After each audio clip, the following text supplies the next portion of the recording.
اهلا بيكم في ظبط نوايا. النهارده هتكلم معاكم عن ازاي تختار الشخص اللي هتحكي له وتفضفض معاه.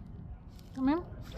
اول حاجه الشخص ده لازم يكون مهتم بكلامك، يعني وانت بتتكلم يكون باصص لك، ما بيعملش كده مثلا ما بيروحش مقاطعك مثلا متكلم في حاجه تانية.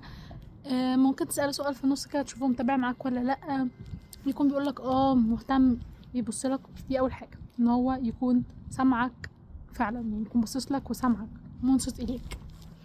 تاني حاجه هي ان الشخص ده ما يحكمش عليك، يعني ما تلاقيهوش مثلا ايه ده انت ازاي عملت كده، لا، يكون هادي وما بيحكمش عليك. وفي نفس الوقت لو انت بتحكي له عن حد تاني ما يروحش ياخد موقف من حد تاني، او يحطك انت في قالب في صورة كده بناء على التصرف او على الحاجة اللي انت حكيتها. تمام. طيب تالت اهم حاجة ان هو يكون امين، يعني ما يخرجش الكلام بتاعك بره. تمام.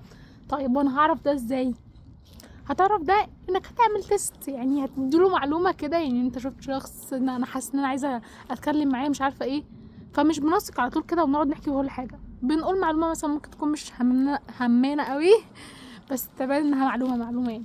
وبعدين نستنى نشوفه منصت للكلام اللي بنقوله ولا لا، فاهمني مش بيحكم عليا او كده.